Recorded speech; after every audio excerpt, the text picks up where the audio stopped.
Ahoy, welcome back to another video. It is now the end of July, so that means it's time to talk about all my favorite games that came out this last month. Been doing this every month, January through now, and I got one game I'm really excited to talk about this month. So we'll start off with the July games, and then we'll get into the non-July games. First game that came out in July that I played a little bit of, not a whole lot, but EA Sports College Football 25. I've only played really one full game in this. I'm a big football fan in real life. Outside of video games. I'm not much of a simulation football fan. I did play a good bit of NCAA football 14, I believe was the last one, with some friends, 5-6 years ago. That game is still going strong because that series got discontinued for such a long time. So I was excited to pick up College Football 25 just because I hadn't made one in a decade, basically. So I don't have a whole lot to say about it. It looks good. The presentation of like the stadiums is really neat, and they everything feels real purposeful and unique to each different team. They bring in like some traditions and the mascots and the crowd, and it looks like you imagine seeing those stadiums on TV when you're watching the game. So that's real cool. I'm excited to play more of that. I'll probably play a lot of that throughout the college football season, Saturday mornings when I'm waiting for games to start. But the game that I want to talk about the most that came out in July, and my July game of the month, is none other than Nintendo World Championships NES Edition. I've been playing this game like a maniac the last, I guess, a little over a week now. So what this is, it's basically a collection of bite-sized challenges across 13 NES games, and you beat the challenge as fast as you can. You get a ranking C through S, and that's it. There's about 100. I think it's 156 challenges, 159 challenges. One of those two. I'm having a blast. I've already S ranked everything. I've been doing the World Championship every week, and what that is basically there's 5 of these challenges that are pre-selected for everyone to compete in the week, and you can do that challenge over and over and over and over and over again throughout a week and submit your best time, and then it gets you placed on a leaderboard against everybody else. Speaking of the leaderboards, that is the only instance of leaderboards. It's during that World Championship. You see it at the end of 1 week. So the time of recording this, I've only seen a leaderboard one time, and it was after the first week of challenge was done. There's no active leaderboard you can look at during the week. There's no friends list leaderboard. There's no worldwide leaderboard for any of the games, and that is a miss in my opinion. It's probably my biggest complaint in this game is that you can't actively compare your times to anyone else, whether that be friends or just anyone else in the world. I don't really understand what this decision came from. I don't know if it's Nintendo trying to make the game more approachable for people. Maybe they thought leaderboards would scare people off. But at the same time, I feel like when you're making a game that is a speedrunning centric game for Nintendo games, games that are coming on 40 years old now, it's a pretty niche audience, and I feel like that niche audience expects and wants leaderboards. I don't think you're going to scare off a younger audience that because they're scared of the grind. I don't really get it. The leaderboard thing makes no sense. But luckily, over on Bird Dog Gaming's Discord channel, we have some leaderboards going, just with some friends comparing times, and that's given me the urge to go back and try mini games. This one beats my time. But yeah, like for me, like I've been having an absolute blast playing all the games. And getting the S ranks, but once I get an S rank on a game, I don't really know what to compare myself to anymore. I've got the highest rank. I don't know if that S rank is good or if that S rank is bad because I can't see what my friends have. So I just get the S rank and kind of call it a day unless I'm alerted through a Discord that someone beat my time on a specific game. I don't know. It feels kind of odd. Feels like kind of a silly decision. But as far as the game itself, outside of the leaderboard decision, it's just what I want. It's snappy. The presentation is great. I like getting all the S ranks and unlocking pins and unlocking the little the badges I feel like they could have had a little bit more challenges in the badges. Basically, the challenges are get an A rank in every game, and that's you get like a badge for that. But there's not a whole lot of challenges outside of that. I don't know. The mini games, the 13 games, we've got Mario, Mario 2, Mario 3, Mario Lost Levels, Zelda, Zelda 2. So of the 13 games, 6 of them are Mario and Zelda. Then you've got Metroid, Kid Icarus, Ice Climber, Balloon Fight, Excite Bike, Kirby. I feel like I'm missing one. If I'm missing one, I apologize. But anyway, a good variety of games. I think they could add more in the future. That'd be cool. I'm not really sure what games I'd want to add. They did hit all the high points. I think it'd be cool if they added like some like random Earthbound Beginnings challenges, like get through a certain fight in a certain amount of time. I've always wanted to play Star Tropics, so I think adding some Star Tropics challenges in there would be neat.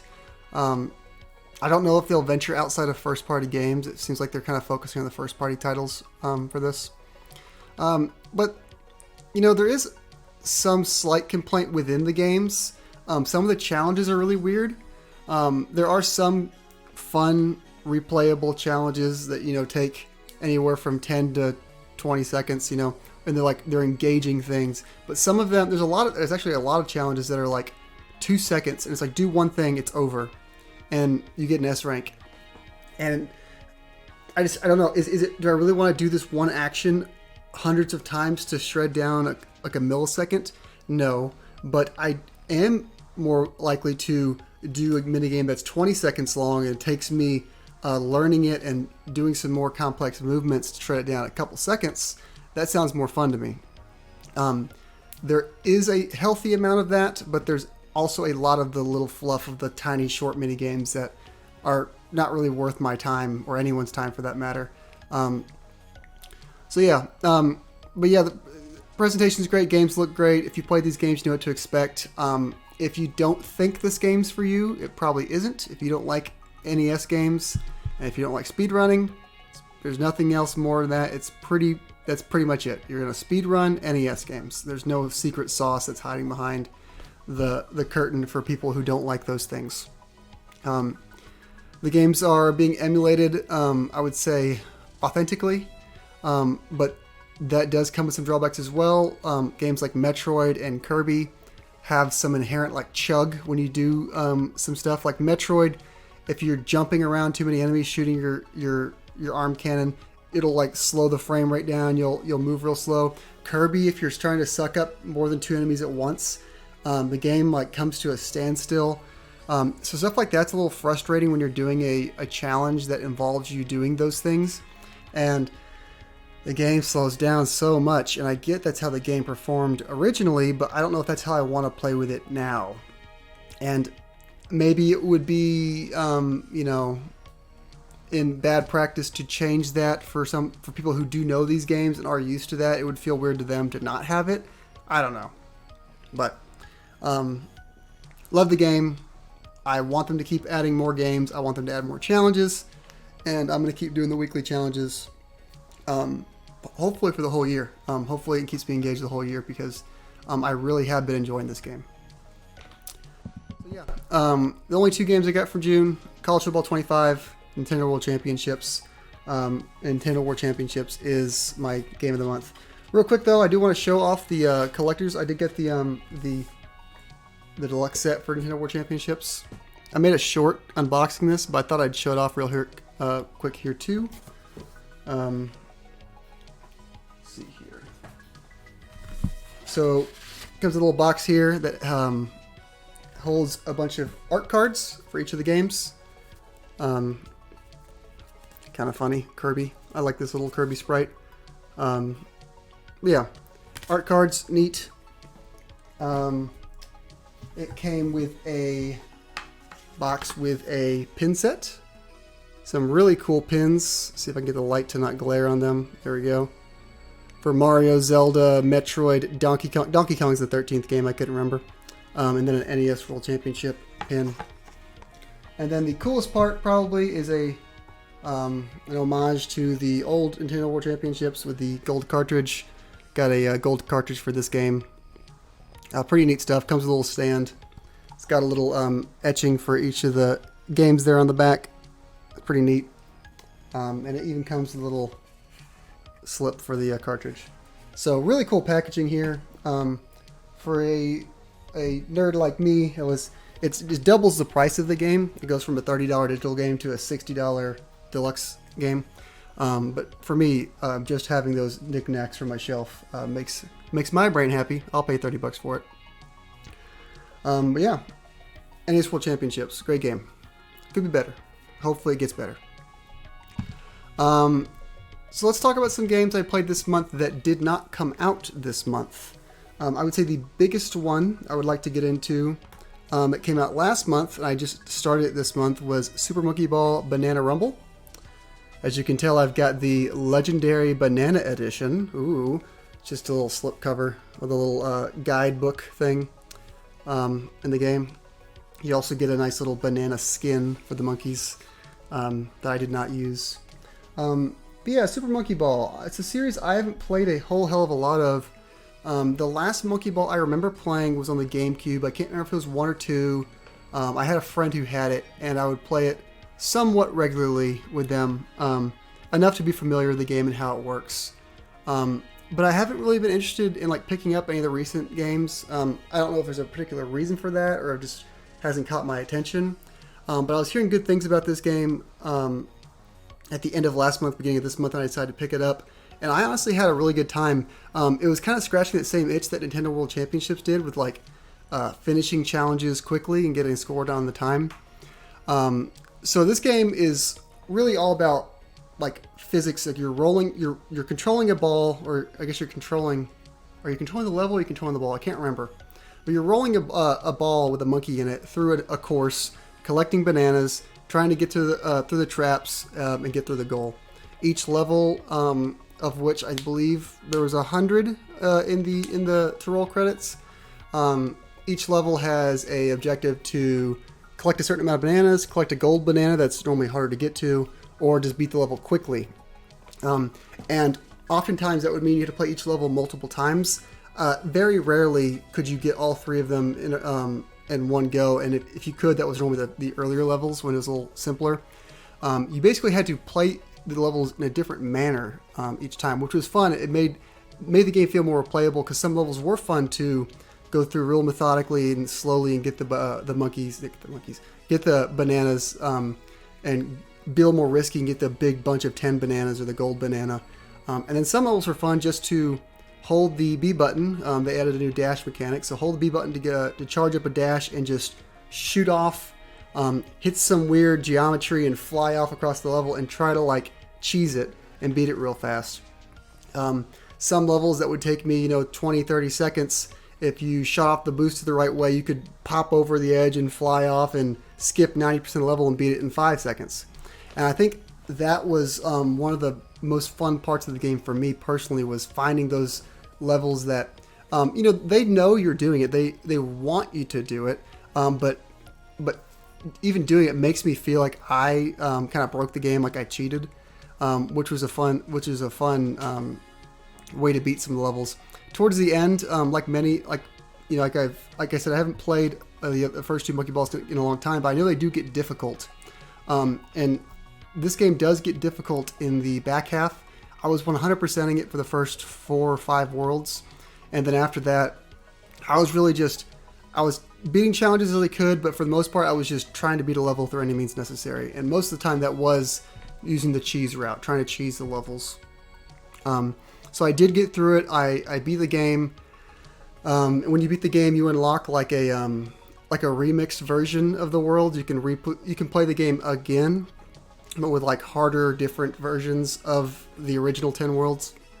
So there's a lot of value there. A lot of levels if you want to do it. A lot of challenge. Lots of in-game achievements, boxes to check, stuff like that. There's a multiplayer mode. It's hit or miss for me. I played it solo multiplayer. I didn't play with any friends. I played by myself, just queuing up with strangers. Online, the frame rate is a little lower and the fidelity is a little lower. So those are both sacrifices, but I enjoyed it. I feel like it's a little repetitive. There's only like a handful of possible mini games it'll throw you in, and I feel like those maps repeat a lot. You're doing a lot of the same games in the same map over and over again. But some of them were really fun. The one I liked the most was one where you're barreling down a hill, and there's two teams. You're barreling down a hill, and then you have to go through goals that are spread out through the hill, and some goals are worth more if they're harder to get to. And basically, you just go through a goal, get points, and your whole team is doing that, and the other team's doing that, trying to take control of all these goals, and you get scored at the end based off how many goals you went through and how many goals you hold at the end. I did enjoy that one a lot. It was pretty fun. It was hectic. It was fun to go fast and just fall down the hill. The races were fun. I won, I think, one race, and then I would just normally just hope for getting like top 5, because it's pretty hard to win the race with other people who are good and you're bouncing into each other and stuff like that. There's like a little like free battle passy kind of thing online where you just like unlock cosmetics through the online mode. I did the first, so when I played the game, I was in the second season. I think I completed that one. I think I missed the first season. I haven't played since, so I probably missed the third season. But it's just little cosmetics. You can buy cosmetics in the base game as well. So I wasn't too hung up on missing cosmetics in Monkey Ball, but it was a fun game. I really did enjoy it. I'm glad I got to this one. And I've already seen it on sale, so if you like Monkey Ball or just want a quick, fun game to play on your Switch, check it out. Let's see, what else? Paper Mario. Still playing through Paper Mario Thousand Year Door. I'm having a tough time dedicating all my time into it. Everything keeps coming up and taking my priority away from it. I'm still enjoying the game. I'm in a section that's a little bit slower pace, and it's been kind of a struggle to get me to want to keep playing it. But I am doing a podcast this week over on Craig's channel, Craig's Game Room with Craig and Tyler. We're going to talk about Paper Mario Thousand Year Door. So I do need to beat it before that, so I need to get moving on that. Yeah, it's still a fun game. Not quite grabbing me as much as a lot of people. It's not my favorite Mario RPG or anything, but fun game. I've been putting more time into Final Fantasy VII Rebirth. This was my February game of the month. I love this game. It's my game of the year so far. I loved the initial playthrough a whole lot. I'm working my way through hard mode and doing all the challenges. And I will say, the first, 3/4 of doing all the challenges and doing all the Coliseum fights like that, I was really enjoying. The last bit of challenges in this are a hell of a grind. They're very difficult. They're maybe a little overtuned. I'm having trouble even getting close to beating them without looking up a guide and then someone giving me a materia, like a build for my characters, a materia that like counters what I'm going to find in the challenge. And I feel like I've gotten to a point in the game where I can't just beat the challenges with the characters I want and the builds I want. I have to go in with a specific character makeup, using specific materia, and with a specific strategy. And when it gets to that level of difficulty, I feel like it loses something. I don't feel like that's as fun. I feel like it's more of a puzzle at that point. I'm having to just experiment with materia, and then I find a counter, and that wins, not me beating the bosses and stuff like that on my own. Which there's still, even with the counters, you still have to execute and play well. I just feel like it's not kind of what I was looking for these last few challenges. I don't think it takes away from the base game. The base game, I still love it. The exploration, the music, the visuals, the characters, the combat, everything, all that's great. I love all that. These last few challenges, I do feel like aren't the best post-game in the world. But I've also put too much time into doing everything. It would feel weird to stop 98% of the way there. So I'm going to churn out these last couple of challenges that have been kind of a slog. Hard mode's been fun. I've enjoyed hard mode. I feel like hard mode's the right level of challenge where I am using the characters I want, and I can get through for the most part with whatever build I want. But these specific combat simulator challenges are little overtuned. And yeah, the last game I played this month, one I started last month, and I finished this month, I was streaming Metroid Zero Mission. Remake of the first Metroid. Probably, it's one of my favorite 2D Metroids. I would say after Dread, it might be Zero Mission, and then Super, and then Fusion, and then Metroid 2. I don't know. Zero Mission's a lot of fun, like 90% of the way. The end of the game, I don't want to specifically spoil it for people who haven't played it. I do like the twist there and the extra section at the end of the game, but I feel like the last boss of Zero Mission is pretty tough, and it's not very forgiving when you get to fight it. And I feel like, without using a Nintendo Switch Online with save states and rewind like I did, it'd be very tough for me to grind out beating that boss. But since I was able to use save states and rewind, I was able to kind of cheese my way through it. It's not so much as the boss is tough, it's the getting sent back so far after dying. Maybe I missed a save room. I don't know. I don't care. I had rewind. But Zero Mission's a lot of fun. It's so quick paced. It's such a fast game. You can beat it in like 3 hours, 3 or 4 hours. If it's your first playthrough and you're being more explorative, maybe 5 hours if you really want to look for stuff. But I feel like you're constantly getting upgrades. You're constantly finding new things. You're constantly fighting a new boss. And I feel like you're rewarded with lots of, just like any other Metroid game, you're rewarded with lots of missile tanks and E-tanks and stuff for exploring and finding little hidden rooms. So it's a lot of fun. It's on Nintendo Switch Online, Game Boy Advance. So if you have the expansion pack, I do recommend playing Zero Mission. You can knock it out in a weekend, no problem. And it's a really, really fun game. It controls very well, and beautiful pixel art as well. So yeah, July is a fun month. Nintendo World Championships has consumed me, and I will hopefully continue to play it as the year goes. I'm not sure what all games I'll be picking up in August. I'm kind of interested in MEO, that Famicom Detective Club game. I might check out Black Myth Wukong. Not sure. We'll have to see where I'm at the end of August for what I played. But thanks for watching, and we'll see you next time.